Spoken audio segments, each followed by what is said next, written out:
Well, I don't know. I got a few minutes to make this movie.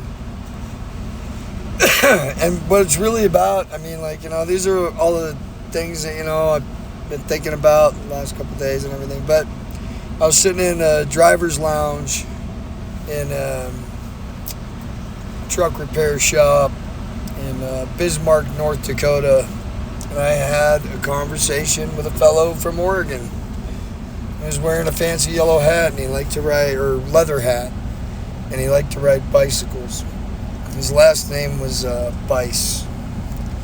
Anyways, he opened the conversation with, "Are you sick?" I go, "Yeah, I'm sick. I got a cough." I said, "Well, I didn't want to hear that." He goes, "I suppose you're wise enough to have not gotten the jab." I said, "Fucking ain't right, buddy. I didn't." And we talked about every aspect of that, but and he was saying, we need a boisterous leader. And I brought up The Man with the Mustache. I was thinking about The Man with the Mustache. I had just read that book, because I'm going through my struggle right now. And we don't have a boisterous leader. And people can't pin us down to I don't know, some frame of thought that they want to demonize us with. And and he's like, "Well, you're not going to succumb to fear. I mean, it seems like you're succumbing to fear." I'm like, "Well, I'm just one person, and everybody's trying to hide.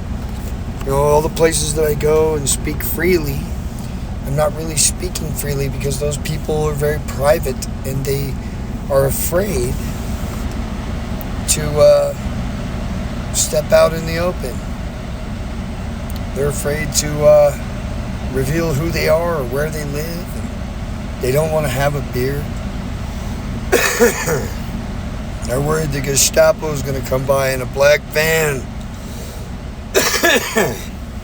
put a black bag over their heads. But we're not hiding. None of us can hide. There's no real security. I'm doing a run down Highway 90 and 94. So far, I haven't gone back east past North Dakota. And I'm on my way out to the West Coast right now. And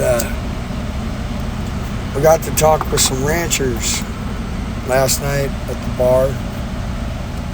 And I asked them, do things seem extra weird, a lot harder to deal with? I'm like, "Oh yeah." And we had a few rounds. I asked them, there was 3 ranchers there. I asked them, I said, do you think, how many people do you think you feed in a year, just from your ranch? And all 3 of them came up with a number somewhere around 8,000 people. And there was 3 of them. You do the math.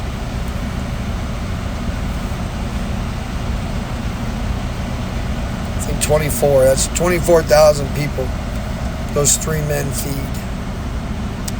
With beef, of course. And we were at a truck stop. I was talking with a cattle hauler. And got to check out his trailer for the first time. I've seen him on the highway. I'd love to be a cattle hauler, I'll tell you. But I'm driving through, Roosevelt National Forest. And my eyes were opened by the flat earthers of all people. I couldn't believe it. And then I started learning about all kinds of things, like the mud floods. I got turned on to a guy named Max Egan, and a guy named John Levy, and a fellow on YouTube called Divergent. All 3 of those guys, I enjoy them. I think those are my top 3 right now of people I enjoy. listening to. They make shows every week. But yeah, so the pictures come from Florida, and they go all the way to Olympia on Puget Sound, and they come back through, Wyoming, North Dakota, South Dakota. There's a lot of stuff out here that may not be what it appears at first glance, It might be something else. But that conversation I had with the fellow in the lounge was really amazing. We need a boisterous leader, and if you read in my struggle, if you're trying to hide, you're not worthy. There has to be something that we can do, even if it's just an Aryan exodus. You know what I mean? People have a hard time with that word. This right here is a mathematical formula, incidentally, but it's spiritual math. I don't know if anybody recognized that as a formula. And here we go with Israel Light. Tastes great, less filling. But anybody that believes any portion of anything that we've been told in the last few years is just out of their minds. And I don't believe anything that I learned in school. Well, some things, but it's hard to discern what's real and what's not, what's useful, what's worthless. I met some seriously cool people. I was talking to this cattle hauler at the bar, and I said, Jackson Crawford, that's another guy I love to listen to on YouTube. He does Old Norse poetry. He's got a PhD in Old Norse poetry. This guy threatened Max Egan. He's a douchebag. Look at his wife has horns. Anyways, yeah, I was like mentioning Jackson Crawford, and he was like, "Oh man, that's so cool that you know him." Of course, we had a conversation about crypto too, and I'm telling you, I think that crypto is a government psyop. It was released, 20, 25 years ago. My brother bought a Bitcoin, did really good, but I don't think we're going to be able to create our own currency that way. So, I don't know. This is a little bit of a risky video. I'm going to go ahead and try and post it. It may or may not survive. We'll see. But I really do wish that we would stand up together in non-compliance. We don't need to have a war. We just need to be outspoken and remove ourselves from the from DC. We just have to remove ourselves. Here in America, we got 48 landlocked different countries. They all have their own president. They have their own local councils. And there's so many people that are just asleep. They think that this picture makes sense. And, how could the sun and the moon both be in the sky without an obstruction and there'd still be a shadow on the moon from that angle? It's just ridiculous. I have friends that know how to use this machine and still don't understand that they can see too far with it. I was just wondering, when are we going to rise up? We might. I don't know what to do. I thought, well, if we all went to the same place, we could create our own place, our own community. But then again, if we were all in the same place, they could just surround us. The blue helmets could surround us and hit it with a direct energy weapon, microwave our souls.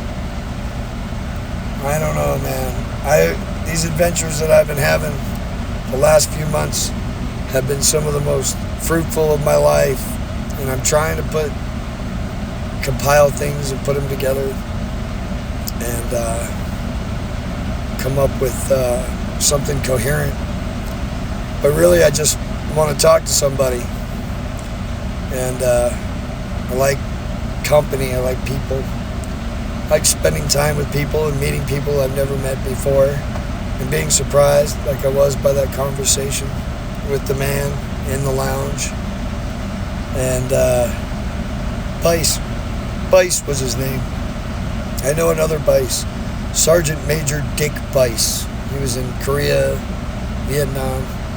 Retired, I think, 25 years out of the Marine Corps. But this is it.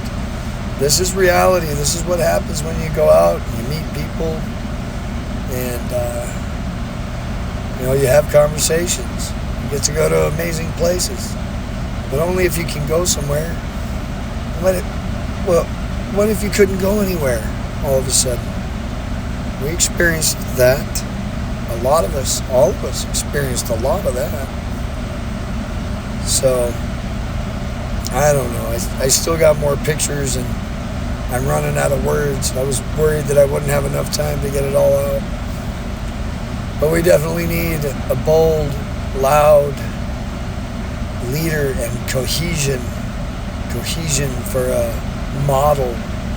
It doesn't have to be too all constricting, just something that makes sense so that we can be free, free enough to enjoy our families, man.